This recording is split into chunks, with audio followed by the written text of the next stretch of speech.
Welcome back, YouTube. It's been a while since I've posted anything in regards to the variety of bikes I always seem to be playing with or working on. As I've always said, it's still a cheaper habit than hard drugs or a mistress. But what are we looking at here? Well, those eagle-eyed amongst you will know that this is a Ducati ST3. Sans a lot of the bodywork. I'm not going to put the camera on my face because it's chilly. Winter's started here in Manitoba, and my body hasn't adjusted to the cold temperatures again, so my nose is running and I look like someone who's very cold, which I am, and I'm going to go in soon. But anyway, I thought I'd post a quick update video on this project. So the short story is the spouse of a former guy I used to race along with. I'll say race along with because Andrew was way faster than I ever was, certainly on his 600. Unfortunately, he passed away a number of years ago, and this has been sitting in the garage. And his partner contacted a friend who knew that I tended to save forlorn Ducatis, and this came my way for a very good price. 24,000 kilometers, and it was the base model ST3, so fairly basic in terms of suspension, that sort of thing, but it has that lovely 3-valve engine. Ducati didn't make them for very long, but Bigelar Performance over in the Netherlands and a few other people who've worked with them said that's kind of a sweet little engine, you know, around 100 horsepower. And of course the whole point of this is to take some weight off it. So all the touring stuff is gone, and I've started a rebuild. So I'll start at the back this time. So with a lot of the bikes that I buy, and this isn't a statement on whoever owned it last, but I do like to keep my bikes clean, and to Andrew's credit, he rode this thing. So certainly a lot of tidying up to do, going through it, cleaning it, that sort of thing. But calipers were rebuilt, and nice 3-spoke 5.5-inch wide wheel on the back there. Original swing arm was steel, so I put in a Monster S1000, I think they were, or yeah. Anyway, twin arm, aluminum, much lighter swing arm, bolts right up. The shock is a Sachs shock, and will likely need to be rebuilt. Andrew is a heavier guy than me, and I think he rode 2-up, so this seems to be a stiffer spring on the back, but that shock is going to be swapped out for something a bit sportier. I've come across a Showa one for an S4R that I'm going to bolt in there if it shows up.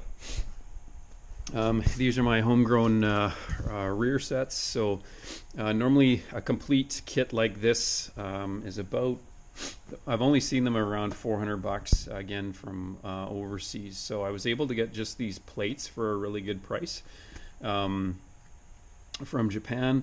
I made these little adapter things here to pull them a bit back and a bit up higher. Normally they sit pretty close here to the swing arm pivot. Needed to adapt the Brembo master cylinder to work, and these pegs and shift levers were from AliExpress, like super cheap, 45 bucks Canadian. So I had to do a little bit of work to make them fit, but that works. I'm needing to get a new M6 rose joint here, so that'll have that working. So I'll run some custom, probably Van Hill again, well, for sure, brake lines to the rear. Exhaust is off, mainly because I'm using this stand here. I'll likely need to use this again to swap out the shock. Fellow hoser, Canadian dude from out west, sold me this adjustable suspension rod, which is kind of nice for a good price. For once, this didn't look like it came from the bottom of the ocean. It was in pretty good shape, so I just tidied it up a bit, used some anti-seize compound on the threads, cleaned it up, greased the rose joints or whatever these things are called, so that's good to go. So obviously the same on the other side. Pretty happy with how this turned out. So again, normally these things carry a big heavy lead acid battery, but Boz Racing there. I've got one of their other aluminum battery boxes for the TT project, so you know that's bolted to the side. I custom made this aluminum bracket here, which is mainly just cutting and bending using a shear and a brake. Designed it here so I could. This is a twin plug engine, so I can pull that plug off without having to take off the battery, because normally it sat all the way down here. Starter solenoid. Updated these main leads here with my AN6 number 6 gauge welding wire, and soldered on some ends. So this thing, these leads here, which I will attach later on, these will run straight to the regulator rectifier. So I'm going to get a lithium-ion one, Eastern Beaver. Assume what you will of that name, but he's a Canadian guy who lives in Japan. I bought some stuff off him. He sells those nice shunt style lithium-ion regulator rectifiers that work with lithium-ion batteries. So 8-cell anti-gravity fits right in there, light as a feather. That should work. Had to reposition this bracket here, this coil pack here. It was normally bolted up here, but that goes down there. That holds it steady. Did a general tidy up, opened up the air box. There was some something in there. It looks like someone was starting to nest in there, so I tidied that up, cleaned out the air box, and just as I did the general tidy up here. Moving to the front, these aren't S3 forks or S4 forks. These are actually Monster S2R1000 forks. So they're kind of like Super Sport Showas. So, tidy up, Jimmy. Triple adjustable, fairly good shape. I'll rebuild those when it warms up a bit. It had brake and clutch levers with the integrated like Hoffman style reservoir, which wouldn't work with the bars at a more racier angle. So had these driven adjustable clip-ons for quite some time, and those seem to work. Braking radial master cylinder from Valter Motor USA off eBay for, again, like 130 Canadian. That's a 17 millimeter. Originally came with a 16, so that should work with those calipers. This, as you can see, is a Super Sport 900 front fairing stay. I had to do some, fabricating to get that to mate to the frame. Don't know if I'm going to weld that in place or bolt it in place, but that's the fairing stay mount. Again, Ducati 12 millimeter clutch master cylinder, again, so I can move the remote reservoir around. So why am I putting a Super Sport front fairing stay on this? It's because I'm going to try to make this eventually look like a 851 or 888 replica. I like to say this was my own idea, but it wasn't. Fell out of the UK, did it a few years ago. The bike was featured in Performance Bikes magazine, or Practical Sports Bikes, I think, before it went under. So I must have reread that article 100 times, but I was sort of saying, yeah, it looked great on an S2 or ST2, but I thought, man, if I could find an ST3, it'd be similar and just a bit more power. So that's why I bought a Ducati Sport touring bike for some reason. Honestly, I don't know what the ultimate end goal of this will be, whether or not this will be a track bike or a street bike or whatever. I've had some success, as you've seen with the TT project, wiring things for a street bike. This does have a title. I have a TOD for it. But, I like the idea of a nice 100 horsepower vintage looking motorcycle, which still benefits from decent wheels and that sort of thing. So we shall see. So I'm hoping to drop at least 40 or 50 pounds of weight off the bike, just with getting rid of the street body work and the headlights and that sort of thing. So I think I'm well on my way to doing that. Aftermarket clutch sleeve. This is the same company that I bought it from to put it on the TT project. They work really good, super cheap. 15 tooth new front sprocket, 520, 520 pitch at the back. This is a 44, so it's up 1 or 2, I think.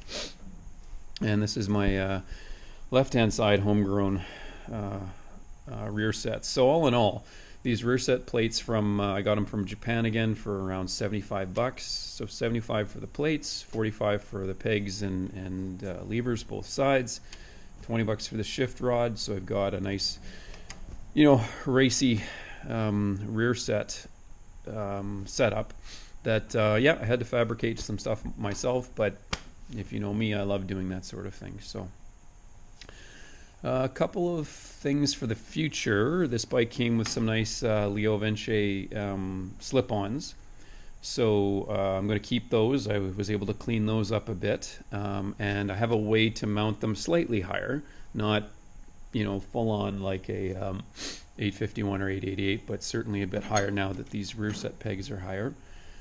I'm hoping it happens, but it's nice. These are decent stock wheels, a bit heavy.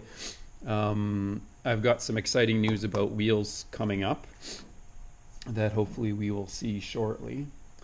Yeah, the reason why the seat pan is still here is because the guy who did the ST2 build, he found a way to attach the race tail fairing to the seat pan, just to orient it, use some expanding foam and some bolts and that sort of thing. And I plan to do the same thing. I'll need to do some fiberglassing here, you know, to get this contour here, and obviously some sort of seat base to get my butt up a bit higher, because this is far too low. You can see here, this is where the front of the seat came on this, so it's actually quite high. So I'm sure this is similar to what the other guy did. I just copied his design on securing the seat base here. Some aluminum angle here. I'll come up with a quick release setup here once it's glued or attached to the race seat base, and go with that. This is my favorite cutout, SH847 lithium-ion regulator rectifier pattern here. So this is going to go underneath the seat, and shortly I'm going to head to my top secret location and use the shear and the bending brake to fabricate this piece, which will slip underneath here and give me a mounting point for a number of items, including the regulator rectifier, which will come with some custom length wiring and that sort of thing. So I guess this is it for the most part. Stock gauges there. So I'll need to do some modification to this fairing stay, obviously, to get those to mount. And I'm hoping, if Pitney Bowes is to be believed, the fairing kit is coming in from the UK probably this week sometime, which is pleasantly fast. And the seller, Phoenix Race Fairings, I think it's called, out of the UK, uses eBay's global shipping plan. So that means the shipping wasn't too obscene, even though these are not heavy parts, but fairly big parts. So, of course, as you can imagine, I've already started to dream on paint schemes and that sort of thing. But that's the that's the least of my worries, really, when you think about it. Some inspiration. So that's the handsome fella from Scotland, I believe, that's actually an ST2 touring bike that he's turned into a very good replica of a Ducati 851 or 888. And then that's the paint scheme I'm already scheme is the right word, scheming to do. That's just something I found online. So AI and Microsoft Copilot has been pretty helpful in coming up with transferring that sort of scheme onto that outline. So we shall see what it looks like. So anyway, that's it for the new project. I have been pretty lax in terms of updating people. Underneath that tarp is the what do we call it? The Luddite Scrambler, which is actually running fairly decent. Got it to run fairly well with those Chinese flat slides. So I'll update that in the spring, I think, because hopefully I can take that out to the track and have some fun with that. This is no longer the Z900, as you can see by the orange swing arm spools. This is a KTM product, and yeah, I'm gonna keep that a secret till the spring as well. And then at the back is the TT project, which has remained fairly steady this past summer. I put about 500 kilometers on it just with temporary plates. I took it to a bike show about 50 kilometers away from me, and it got lots of attention, which was kind of cool. It was Harley show, but I drew a lot of attention, which was, you know, kind of pleasing. It's certainly no show winner, and you know, if I was in the UK or the States, they'd probably laugh at it, but it runs, and the only issue I was having with it was trying to tune the BST carbs properly, because I'm running without an airbox. So I promptly solved that problem by finding a set of proper FCR 39s. So I just got them built. They needed some tidy up and rebuild kit just when it started to get super cold. So I haven't run it yet on the new FCRs.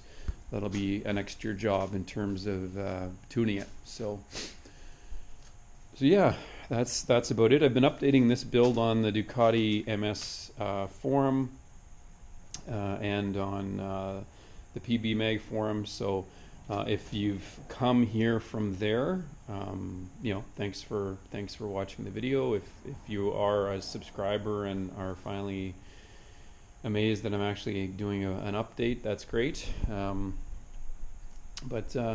Yeah, I'm really looking forward to this. It should be a lot of fun. Just the right amount of fabrication and modification, and the right amount of buying stuff and bolting it on.